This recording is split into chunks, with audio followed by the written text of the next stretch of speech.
जय हिंद दोस्तों, स्वागत है आप सभी का आपके अपने परिवार हिमरक्षक यूट्यूब चैनल पर। आज की वीडियो काफ़ी इंपॉर्टेंट होने वाली है, जिसमें हम बात करेंगे आपको कभी भी एक टारगेट के पीछे कभी नहीं भागना है, बिकॉज इसमें बहुत से बच्चों का नुकसान होता है। ठीक है, आपको प्लान ए और बी दोनों रखने हैं। कभी भी ऐसा नहीं होना चाहिए कि आपने सिर्फ और सिर्फ वर्क ए प्लान में ही करना है। कभी भी एक टारगेट नहीं बनाना है, मेरा एक्सपीरियंस कहता है ये। ठीक है, फॉर एग्ज़ाम्पल मैंने आपको कई बार बोला है, यदि आप फॉर एग्ज़ाम्पल पहले टारगेट में रखोगे HP पुलिस, ठीक है, दूसरे टारगेट में रखोगे आर्मी या फिर नेवी एयरफोर्स, तीसरे टारगेट में रखोगे फॉरेस्ट गार्ड, जेल वार्डर, कोई भी टारगेट रखोगे। ठीक है, अब आपकी किस्मत डिसाइड करती है आपको क्या मिलेगा, आपकी मेहनत के अनुसार। अगर आपने 3 टारगेट रखे हैं तो, क्योंकि देखिए ना, जो सिलेबस है ना, इसमें आपको सिर्फ और सिर्फ इन दोनों में आपको HPG के एक्स्ट्रा पढ़ने पड़ेगी बस। बाकी तीनों का सिलेबस सेम है। तीनों का सिलेबस 90% सेम होता है। समझ रहे हो या नहीं समझ रहे हो? 90% सेम होता है, तो आप क्यों ना HPP की तैयारी करने के साथ साथ आर्मी की भी तैयारी करो, फॉरेस्ट गार्ड की भी तैयारी करो, जेल वार्डर की तैयारी करो, पटवारी की तैयारी करो। जो एक ही सिलेबस से कंप्लीट हो रहे हैं ना, तो वो टारगेट आप एक ही क्यों ले रहे हो फिर? अगर आपका भगवान ना करे आपने आर्मी रखा है, तो पहला ही, अब तो आपके टेस्ट हो रहे हैं, तो इसका टेस्ट क्लियर नहीं हुआ तो खेल ख़त्म। जैसे फॉर एग्ज़ाम्पल लेते हैं, कोई एक बंदा है ना, एक बंदा, उसने ये तीनों टारगेट रखे हैं, तो उसे उम्मीदें हैं अपने आप से कि किसी ना किसी में तो हो ही जाएगा। समझ रहे हो? यदि आप हो जिसने एक टारगेट रखा है, कोई भी, ना जी ना, मेरे को तो सिर्फ और सिर्फ आर्मी में ही जाना है, तो आर्मी में ना हुए, भगवान ना करे कि ना हो जाओ आप, भगवान करे 1% चांस है कि ना हो, फिर रोगे ना, दिल टूटेगा ना। तो इससे बेटर है वो ना हो, तो आप HPP का, फॉरेस्ट गार्ड का, जेल वार्डर का, SSC का, जो भी आपको पसंद है एग्ज़ाम, उसका भी टारगेट साथ साथ आप लेके चलो। क्योंकि एक टारगेट रखने में ना घाटा ही घाटा है, नुकसान ही नुकसान है।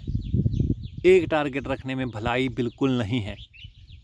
आपकी सोच जो है वो लिमिटेड रहेगी एक टारगेट रखते यदि आप। ठीक है, लिमिटेड कैसे? आप सोचोगे ना, मेरे को तो GK पढ़ने की कोई आवश्यकता नहीं है, मैं तो सेंटर की तैयारी कर रहा हूँ, आर्मी की तैयारी कर रहा हूँ। यदि आर्मी में ना हुआ तो इतना से आप सभी को पता है कि जब आर्मी की एज निकल जाती है 21 वर्ष, ठीक है, तब तक तो यहाँ पर एज जो है वो निकल जाएगी। फिर HS की तैयारी कर रहे हो आप फ्यूचर में, क्या प्लान है आपका? यदि प्लान बी नहीं रखना है तो क्या प्लान है? HS की तैयारी कर रहे हो 33 साल की उम्र तक,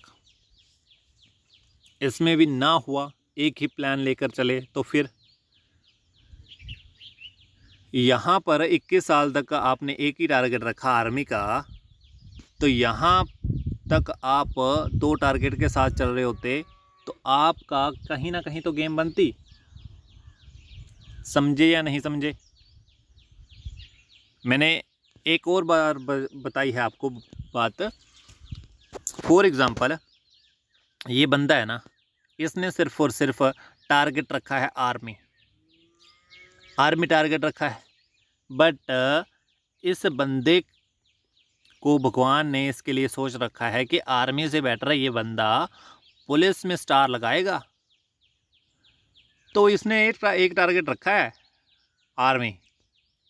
आर्मी नहीं हुआ इसका, तो यहाँ भगवान ने तो इसके बारे में किसी और फील्ड में ही सोच रखा था, पुलिस में सोच रखा था, यहाँ तक पहुँच ही नहीं रहा बंदा, तो भगवान भी क्या करे फिर? लगाओ नरेगा में दिहाड़ियाँ, करो मेहनत। फिर समझ रहे हो इस बात को या नहीं? हो रही है बात क्लियर या नहीं? क्या बोलने की कोशिश कर रहा हूँ मैं? ठीक है, आई बात समझ में? और ना अपने टारगेट में रोज़ कुछ ना कुछ ऐड किया करो, रोज़ कुछ ना कुछ। जैसे फॉर एग्जांपल मैंने बोला 2 टारगेट रखने हैं, तो HPG के बास्ट है, सभी को पता है बास्ट है, बट उतना तो पढ़ो जितना सभी को आना चाहिए। फॉर एग्जांपल अगर मैथ पढ़ना है तो 1 2 3 तो कॉमन है, ये तो पढ़ लो, बेसिक तो आने चाहिए मैथ के। हिंदी पढ़नी है तो आ तो पढ़ो, आ तो आ जाए बंदे को। समझ रहे हो? बेसिक इतना ही नहीं कि 1 2 3 पढ़ो, बोर्ड मार्क्स के सवाल करो, LCM HCF करो। ठीक है, समझ गए? कम से कम उतना पढ़ लो कि आपको बेसिक से, जैसे मैथ का सबसे आसान सवाल भी आप पेपर में ना कर पाओ तो आपने उतना पढ़ लेना है। यदि आप किसी भी सब्जेक्ट की तैयारी कर रहे हो तो उतना पढ़ो कि आप जो सभी अटेम्प्ट कर सकते हैं क्वेश्चन वो तो कर लो। ठीक है, समझ गए? किसी भी सब्जेक्ट को छोड़ने की कोशिश बिल्कुल नहीं करनी है। जैसे आप कई बार होता है ना कि पुलिस में जो मर्जी हो जाए, मेरे को हिमाचल जी के छोड़ देनी है। बेशक पेपर में 3 ही क्वेश्चन आते हैं, 3 क्वेश्चन आएंगे, 3 क्वेश्चन आएंगे तो फिर भी वहाँ पर 0.1 से भी बंदे रह जाते हैं। तो आपने 3 क्वेश्चन छोड़ दिए तो आपकी गलती है ना। क्वेश्चन कोई नहीं छोड़ना है, सारे अटेम्प्ट करने हैं और सारे पढ़ कर जाने हैं। ठीक है, इतनी सी बातें आपसे करनी थी। यदि आपको कुछ भी रिलेटेबल लगा, अच्छा लगा, तो आप इस वीडियो को एक लाइक कर सकते हैं, चैनल को सब्सक्राइब कर सकते हैं, बेल आइकन ज़रूर ऑन करें और वीडियो सभी स्टूडेंट के साथ शेयर ज़रूर करें। वहाँ पर पहुँचनी चाहिए, यहाँ पर इस वीडियो को पहुँचने की आवश्यकता है। यूट्यूब के अलावा हम व्हाट्सएप पर हैं, टेलीग्राम पर हैं, इंस्टाग्राम पर और टेलीग्राम पर हैं। इन तीनों का लिंक हमारे डिस्क्रिप्शन बॉक्स में है। यदि लिंक के थ्रू ना पहुंच पाओ तो आप व्हाट्सएप के लिए मेरे को मैसेज कर देना। टेलीग्राम पर ये वाली आईडी सर्च करनी है, व्हाट्सएप पर इंस्टाग्राम पर ये वाली आईडी सर्च करनी है, सिंपल सी। इस वीडियो में बस इतना ही, मिलते हैं नेक्स्ट वीडियो में। तब तक आप खुश रहिएगा, पढ़ते रहिएगा। धन्यवाद। जय हिंद, जय हिमाचल।